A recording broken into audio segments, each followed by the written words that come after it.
Hello, and welcome to this midweek message for Wednesday, the 20th of January. As a Lancastrian, I'm very used to the saying, the only good thing that comes out of Yorkshire is the road to Lancashire. Of course, people in Yorkshire tell it exactly the other way round. Can anything good come? Is a phrase in last Sunday's Gospel from John chapter 1. It's in verse 46. Before meeting Jesus, Nathanael reveals his prejudice in saying, "Can anything good come out of Nazareth?" Of course, he then changed his tune, and rather rapidly, when he met Jesus. And as we look around our world at the moment, we might well be saying, can anything good come from this pandemic? Can anything good come out of the shocking scenes that have been shown on TV from Washington, D.C.? Can anything good come out of, well, you can probably fill other things in for yourself about what you're most concerned for. And you know, the whole basis of the Christian faith links to this question. I don't mean Nathanael or the many other times when Jesus responded perhaps to despair and transformed so many individual situations. These are important and point towards what I do mean. On the first Good Friday, when Jesus was condemned to death and was hanging on the cross, this is the question that must have been in people's hearts and on people's lips. At least it would have been if they'd managed to keep any hope at all. Can any good come out of this? This being the crucifixion of a truly good and innocent man, this being death in the heart of God, this appearing to be the victory of hate over love, of evil over goodness, of corruption over integrity.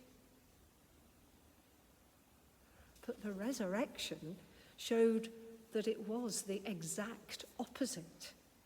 And thus, as God can bring about that transformation, that reversal, we have very well-based hope for any other situation in which we cooperate with God's goodness, with his good purposes.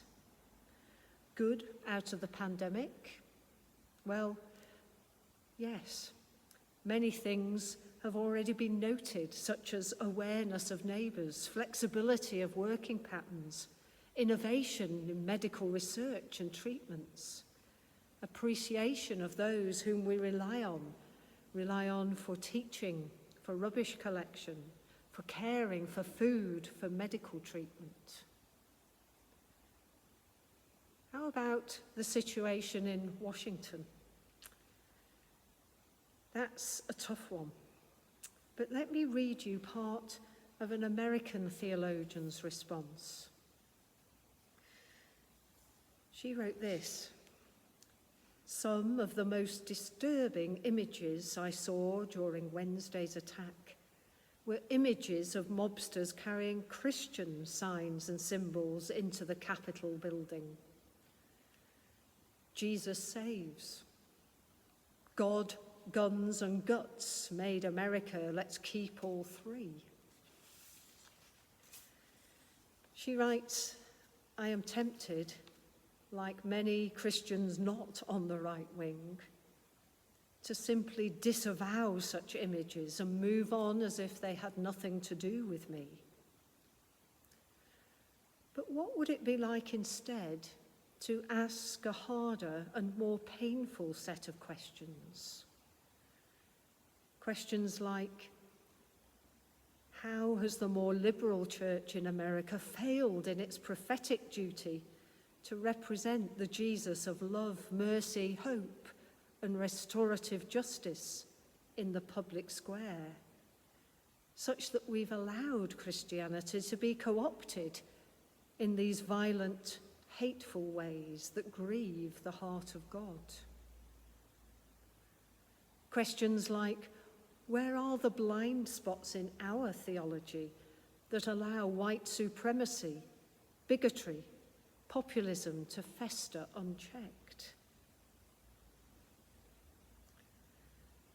I'd be interested to know from those who wouldn't term themselves members of our church or committed Christians, as well as from those who do, what might be our blind spots in Whitchurch, where we might need to learn that so out of something that is not good, good may come. In these times of international and national, as well as community and personal difficulties, let's turn to God and ask, what good can come out of? But expect an answer, even if we're puzzled, as we ask, what good can come out of? And then cooperate with God to bring the reality of that good into being. Thank you for watching. Bye-bye.